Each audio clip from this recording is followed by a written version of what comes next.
First off, I want to thank the brave men and women who work behind the wall. I want to thank them on a national level because their job goes unrecognized. How do they try to turn a guard?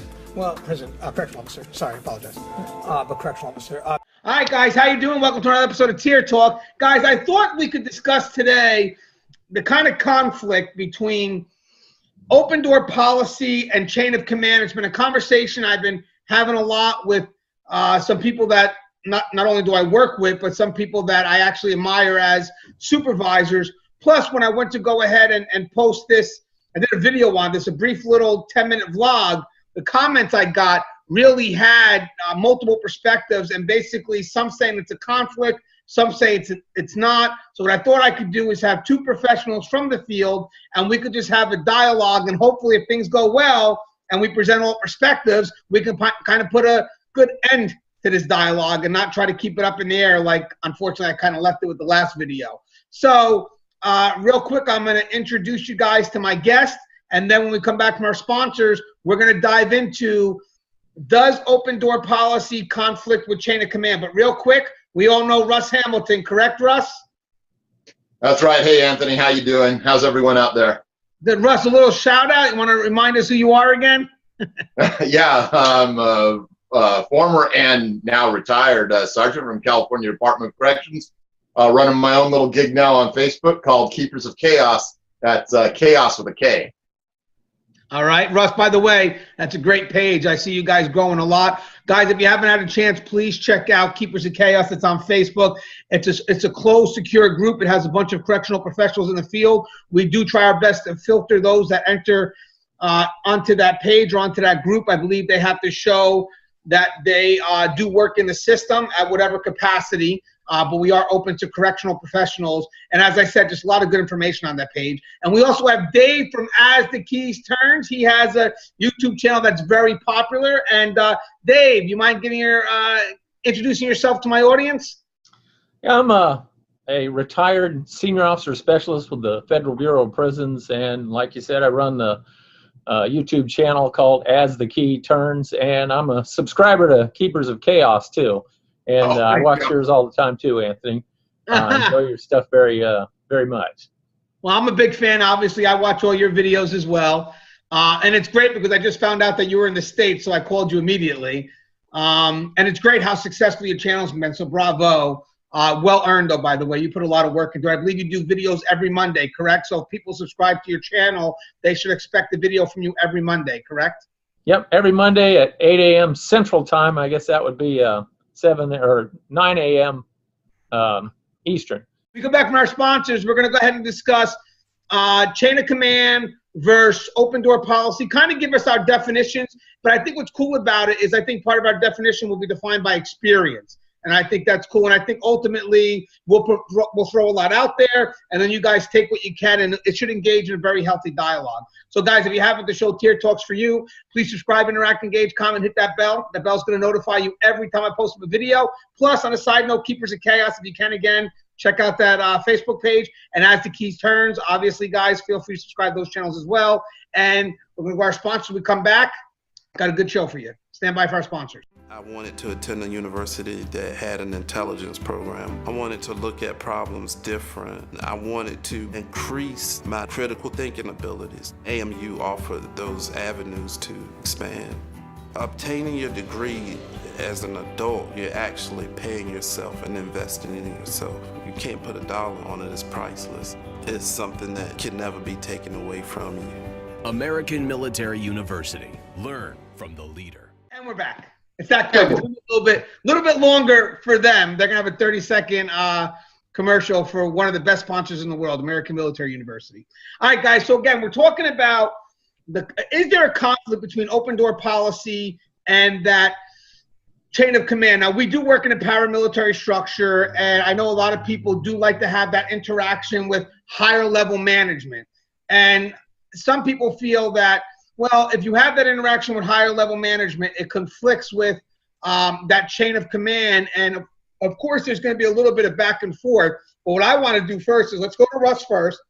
Russ, in our system, talking about corrections now, with paramilitary structure, how would you define open door policy in regards to what we do, the paramilitary structure, and the chain of command? Again, that being a big part of paramilitary structure. Well, there's not a lot of differentiation between the two. What open door policy tends to do, though, is gives a chance for anybody to come in that may or may not be within that chain of command. So sometimes it might circumvent it, and other times it might be parallel to it. Now, strict chain of command is a lot easier to identify because it's just who your subordinate is, who your boss is. Somewhere in there, you're in that stream. Okay, what about you, Dave? What do you feel in our line of work? How would you explain chain of command and then open door policy? And do you believe they conflict? Yeah, I'm really not a fan of anything called the open door policy. I think that your concerns should go up the chain of command. Now, if your immediate supervisor can't solve the problem, then of course you can go up another step. But what they've been defining it as in the Bureau of Prisons, usually the warden or the chief executive will come out and make some big speech about, oh, you can come and see me anytime. Well, two things will happen. Either he's swamped with a whole bunch of nitpicking little things, or his supervisors feel that they've had all their authority taken away from them because now the frontline guy is going all the way to the warden for some thing that should be handled by the lieutenant. Well, it's funny. You mentioned something key, and again, we'll even discuss inmates in this perspective and why inmates have to respect the chain of command. But you mentioned circumventing authority. Now, for those that feel that open door policy can lead to individuals circumventing authority, I actually do agree with that. I agree. If we even look at it from an inmate perspective, inmates will shop around to get the answer that's most favorable to them. And if they can't get it from you, and let's say you're not working, they can't get it from your peers, they will try to go to your supervisor. The supervisor is key into how they're able to direct that power of authority of that officer back. And what I mean by that is anytime an inmate goes around me to my supervisor, that inmate believes that they're going to take my power of authority and just, in my world, and they're going to try to say, you know what, I'm not going to respect your power of authority. I'm going to go above you, especially if this is something that I should be able to handle. Now, what I would expect my supervisor to do is give me that power of authority back by redirecting the inmate back to me and making sure that they've exhausted this level first. And again, if it doesn't conflict with my position. So again, I'm going to go to Dave first on this. You mentioned circumventing authority. Now, whether we're talking about the inmates or frontline staff, what is it about someone that when they go around the frontline staff and they go to that supervisor, what do you mean? How does that circumvent their position of authority? Most of the time, the reason that this person is using this open door policy is because like you said, they're shopping around. They were given an answer that they didn't want. And so they're just like, well, I'll just go see the warden, the head guy, and I won't bother with any of the rest of the chain of command. And as far as you're talking about, this also takes place with the inmates. I have my best warden that I ever had. What he would do is he would turn to the officer that is running that unit while he's doing a walkthrough and ask him, has this inmate brought this concern to you? And if the answer to that was no, sir, I've never heard of that, he'll just turn back to the inmate and says, talk to him, and walk away. And I thought that was probably the best way to handle it. And it's the best way to handle it when you're going to the captain over the lieutenant's head, et cetera, et cetera. Have you addressed this with your lieutenant? No? Then go back outside and talk to him. And that's key. I said, Russ, you believe that's key, right? How the supervisor handles that is what's going to help the officer maintain, or that frontline professional maintain their position of authority, correct? Yeah, absolutely. A person in whatever job they're in, whatever title they're in, needs to learn how to fill that niche and not go beyond it. One of the first things that I instituted when I became a sergeant is as inmates would approach me, I would ask them if they had permission to talk to me. And they would get this, quizzical look on their face because they're not being turned away by other staff to do this. And I would say, do you have permission from your tier officer, your yard officer, to talk to me? And so I would always refer them back. And when I first started that, it was kind of interesting because then I'd have these officers calling me on the phone. What's he saying about you telling him that he has to have permission? I said, yeah, the buck stops with you. If you don't know what the answer is, or if you can't grant it, or you're not sure of it, then by all means send it up the chain to me. But don't make me have to deal with stuff that you have either the power to deal with or the ability to deal with. So I push it back on them, and that does two things. It invests the officers in being able to understand what their capacity is as an officer, and it keeps the inmates from being chesty toward the officer and always just, well, I'm going to go see the sergeant, or I'm going to go see the lieutenant. But I would tell my lieutenants the same thing. I said, if that inmate comes to see you, you ask if he has permission from me. And if he doesn't have permission from me, I'm going to ask him why he doesn't have permission from his officer, whether it's on his tier of the yard or whatever. And that's what keeps everything intact. It keeps, all the fish in the right order up and down the stream. Now, even though we seem to be going back and forth between staff and inmates, chain of command is chain of command. We enforce it no different, even with the inmate population. The respect for the chain of command is also respecting that person in that power of authority directly over you. And obviously, people that try to circumvent that chain of command, again, without reason, remember, nothing's 100% here. But for the most part, when you try to circumvent that chain of command, it could be an effort to undermine the individual in that position of authority. And I like what you mentioned, where inmates will be quick to throw around that higher level. So let's say if I was an inmate, and same thing can happen with a problematic employee, and they see that, let's say as a sergeant, I go directly into a unit and the inmates just flock to me, and I receive all their information. I take it down, and without me even going to the frontline officer, I start acting on everything the inmates are saying.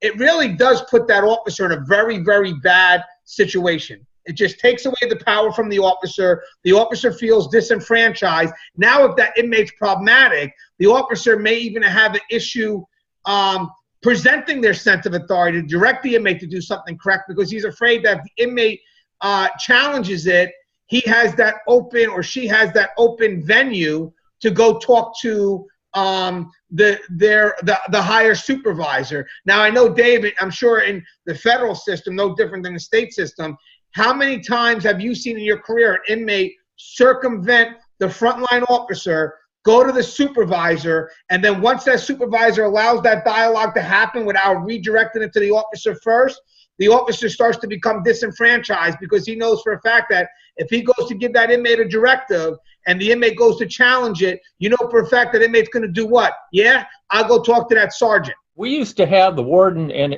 I believe it's a federal policy. They'll walk through every unit every week, and they come with all their support staff. And what happens is the inmates bring a lot of problems directly to the warden. And then, of course, after the warden leaves, the inmate turns to me and goes, "Ha ha, the warden said you got to do blah, blah, blah." And I would always throw it back and just say, well, the warden promised it to you. Get it from the warden. And I'd go about my business. It's one way to fight back against that when you're, frontline staff. Warden promised it. Let the warden provide it. Yeah, see, but that's excellent advice, because obviously the inmate's he's trying to use the position of the warden to intimidate that you as a frontline professional. That's why, as I said, when you have those supervisors that embrace that communication without really redirecting it to that front line, it really is a disrespect. And then you start seeing officers get frustrated. I'm sure, Russ, you've seen it, where you have officers that are doing their job, and then when they go into a unit and you have a supervisor kind of presenting a bit of a conflict between the officer doing their job, what's expected of them, and then obviously trying to be over popular with the inmates, you get officers that be like, you know what, I'm not even going to enforce the rules anymore, because at the end of the day, the supervisor is going to side with the inmates. Well, yeah, and that's a huge problem, because what happens is, as officers become frustrated within a system where they don't have the power to impact things in a positive way, then what's left to them? That's when they start to creep outside policy, creep outside procedure, and they feel like the only avenue left open to them are things that exist outside this policy and procedure that administration has created and decided that that's the best thing for them. And meanwhile, administration has put all of this on their shoulders, but while that's sitting on their shoulders, they kick their knees out from underneath them. Right, and you mentioned that they go outside of policy, and I agree with that, obviously, because sometimes if they want something handled and they feel that management ain't doing it correctly, they're going to find ways to get it done. I mean, that's just the world we live in. But I also feel that some of them may just decide not to do their job at all. So have you ever had people, hey, Dave, in your experience working in the federal system, have you ever had people just so frustrated because they feel that the inmates are able to circumvent their authority and kind of the higher ups just kind of listen more to the inmates than they do the front line and just not even care to run their housing unit anymore? Absolutely. I thought of a specific incident that really illustrates what we're talking about here. Warden comes down and the inmates are complaining, we don't get enough toilet paper, we don't get enough writing paper, and for God's sakes, we never get enough scouring powder. So the warden puts out this big deal, give them all of this that they want, okay? So every housing unit in all of USP Marion kicked out all the toilet paper, all the scouring powder on the range. How about it, boys? Take it all. Well, of course, that lasted about 3 days. Normally, they give us 1 month at a time. So then we all start bugging the warehouse. The warehouse says, look, I've given it all away. I don't know what the hell you're talking about. What happened? Oh, well, the warden owned it. It's his deal. So eventually he came up with things are too lax around here and we got to take back Marion. Well, who the hell gave it away, buddy? You can have your officers acting that way too. Think about what you're telling them. They might just do exactly what you said. We talked about inmates a little bit, but I also want to talk about us respecting the chain of command. Now, again, as I said, we also have a lot of our own frontline staff. They may have a habit of circumventing their supervisors, sometimes, as I said, for their own benefit. Now, I do believe there has to be a form of communication, don't get me wrong, with upper level and frontline in regards to, understanding what their job is. But in my opinion, the difference between open door and making sure it doesn't conflict with chain of command is that when I have open dialogue with my, let's say, front line, it's not in an effort to conflict anything that's already been set by their immediate supervisor. If they try to do that, I do push them back to the supervisor as long as there's not a conflict with the concern. So again, if I'm a frontline employee and I have a problem with my direct supervisor, then it's my right to bring it up to the next level. If I'm the next level, I'm not going to be so quick to push you back, but I want to know what the concern is. But if it's something that, let's say, that wasn't even brought up to that frontline supervisor, and then me as a higher level, I just act on it without letting the officer, telling the officer to go back to your frontline supervisor, make sure they're aware of the concern. I take that as a disrespect to the frontline supervisor because that officer did not bring it to that frontline supervisor's attention, and now I went ahead and acted on it, and unfortunately the supervisor will sit there like, hey, Gangi, I didn't even know anything was wrong. So now what you're doing is you're opening up that door for that officer to go around that immediate supervisor and then bring it to your attention. And I feel that's the point where we begin to really start getting a major conflict between my position, let's say as higher management, and the position of that immediate first line supervisor who needs to be given that chance to lead, who needs to be given that chance to have that sense of authority. Now, Russ, you having that supervisory position, I know that you were a frontline supervisor, right? So you were, let's say, a sergeant, correct? Yes. Now, how would you feel? There's a couple of concerns here. I'm not talking about someone that has a problem with you and goes a higher level up. I expect that. It's not personal. If you have a problem with me or a decision I made, it's okay. You've exhausted that level. If you want to take it another level up, I've told people to do that. But how do you feel when there's two questions here? When someone goes around you without telling you what that concern is, that's number one. But number two is the reaction of the supervisor that's above you addressing the issue without having brought back to you first. Yeah, you know, the two huge things there is you can't address and fix something if you don't know about it, obviously. And then, you know, you should always be given a fair chance to deal with something, just as you should give the person above you a fair chance to deal with whatever it is you're encountering that's causing a problem. But then the second part of that being on that upper level is just being able to ensure that you protect the integrity of that chain of command as much as you can, because there's only certain things that should go around that, and that's security breach, obviously, and violation of policy, procedure, or law, and that's it essentially. And I like that, because I mentioned in my other video that don't take everything as like an automatic break of chain of command. There is some discretion.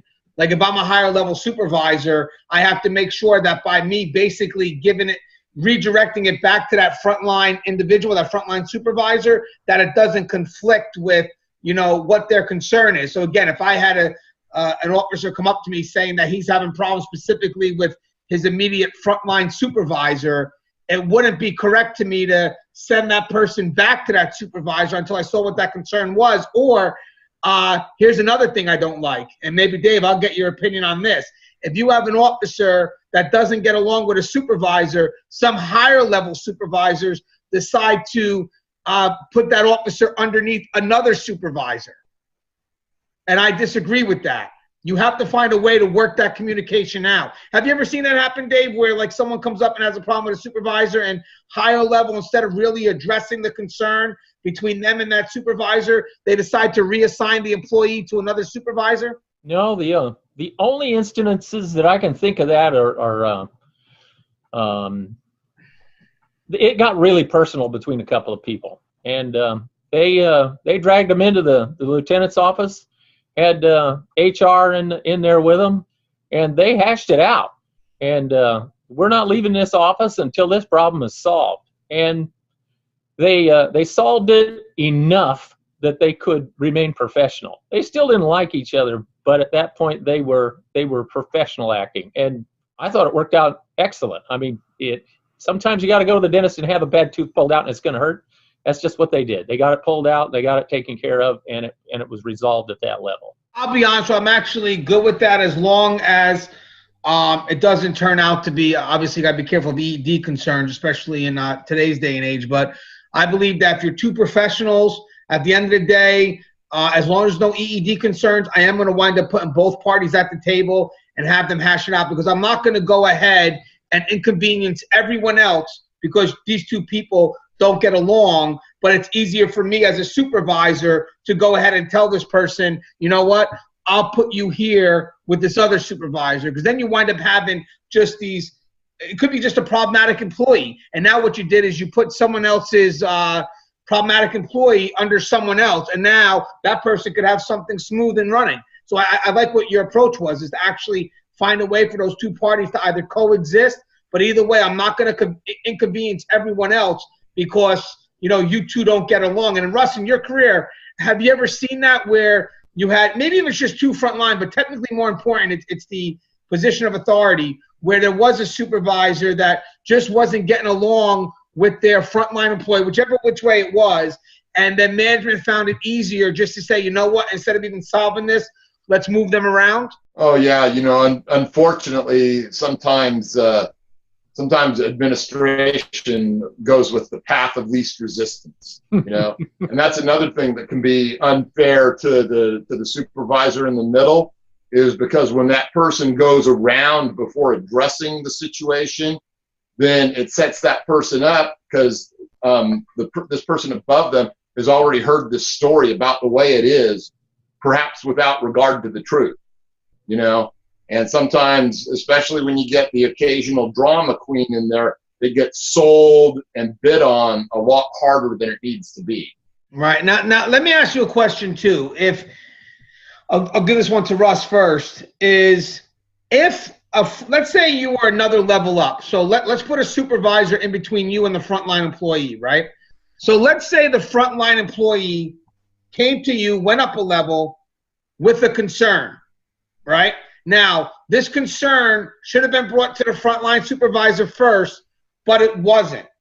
Would you, as the higher level, bring both parties together for them to discuss it? Or would you send the officer back to the supervisor and let them deal with it? Oh, I would always return it back down the chain if possible, because I need to keep that person below me invested in the process.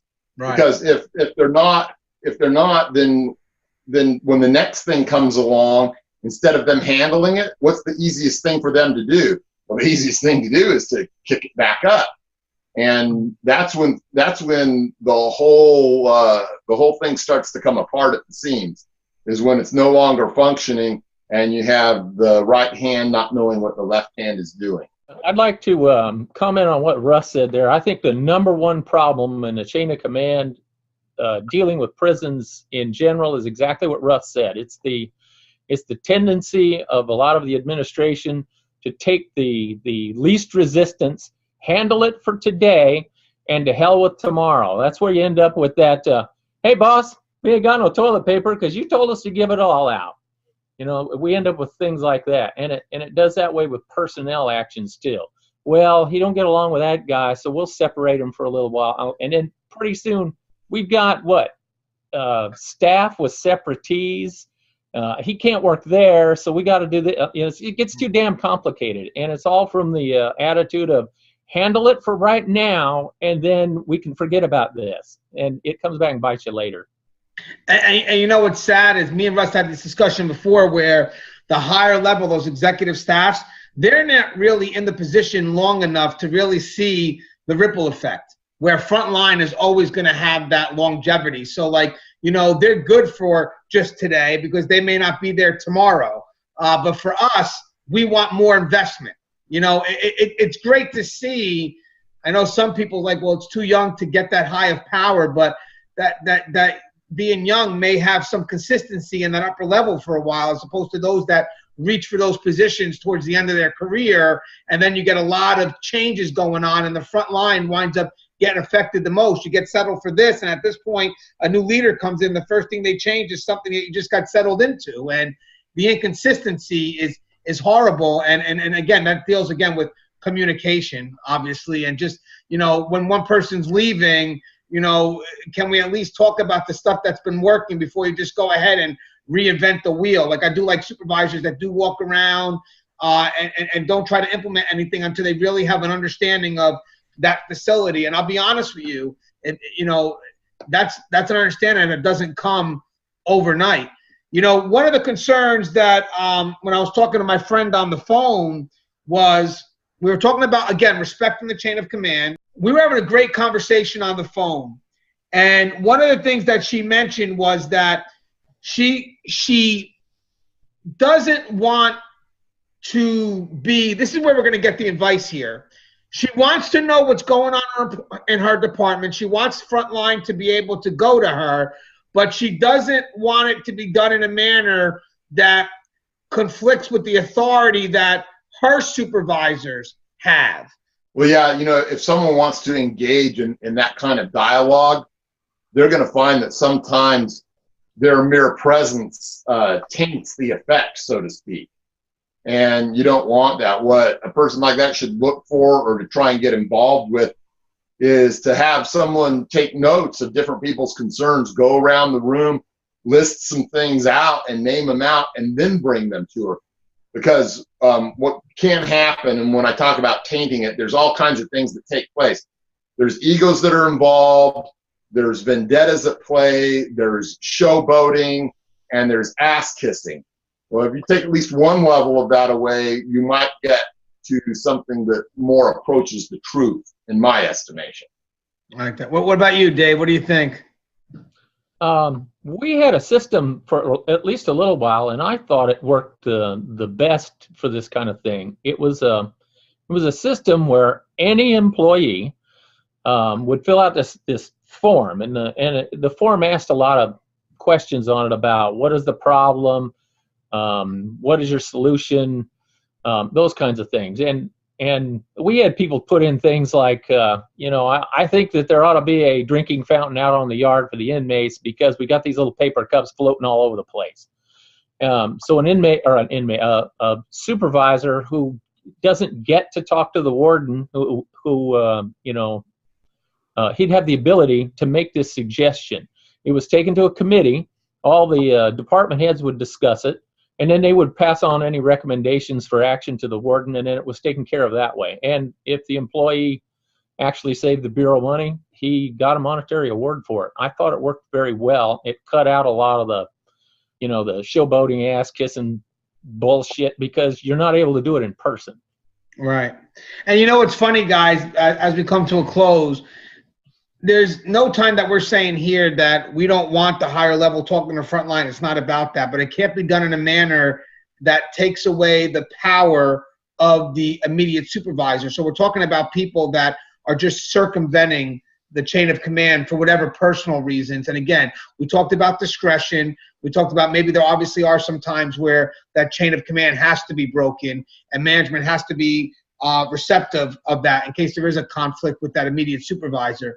The focus of the discussion here is circumventing it just to get personal gain, and ultimately how management reacts to that really determines unfortunately that immediate supervisor's position of authority. If I don't defer it back, I'm taking away the position of authority from that immediate supervisor, and that can happen from just the inmate to the frontline officer to the sergeant. If the sergeant's receptive to the inmate without having the inmate going to the officer, and they don't send the inmate back to the officer, the sergeant literally is taking away the power of the officer to run that unit effectively. And I would also like to say on a higher level, when you have officers circumventing their immediate supervisor to get to the higher level. And again, it's all for personal gain. So it's good to have a conversation like this because I know people are thinking like, oh, open door policy is a conflict of chain of command. It's not.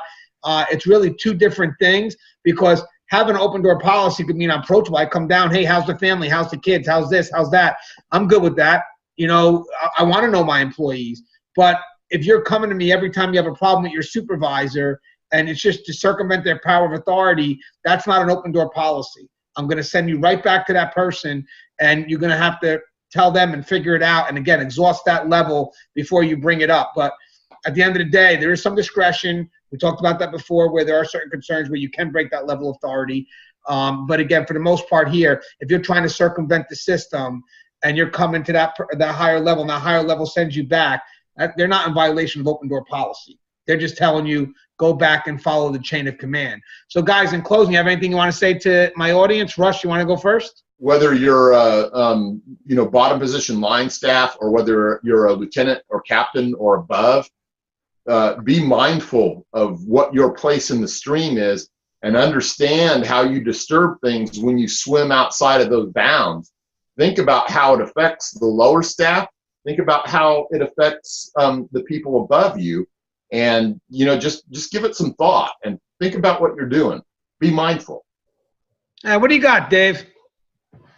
I just got a suggestion. If you want to hear just plain old stories of an old hack that just tells stories like you'll sit across from me on a table and sip a cup of coffee, then go to As the Key Turns. If what you're really concerned about is your career, then Keepers of Chaos and Anthony's channel are exactly the places that you need to find that kind of advice. Well, thank you. By the way, I'm a fan for what both you guys are doing. Russ, obviously, Keeper of Chaos, getting ready to form that network, trying to figure out what we want to do with those followers, because I know we're talking about conferences and really bringing that community to the outside. I know you have an entertaining channel, but there's a lot to learn from what you offer. So you've actually created this great balance where you're entertaining, bitterly honest, but there's so much knowledge to gain from someone that's been in the field, walked the walk, and survived it. You deserve success the moment you had your first video up. So I hope that success continues. I hope we're able to do future shows. And I really feel this is the beginning of a beautiful relationship with all of us. So again, thank you guys for coming on Tier Talk. And Guys, if you haven't, please subscribe, interact, engage, comment, hit that bell. The bell's going to notify you every time I post a video. All right, guys, stay safe.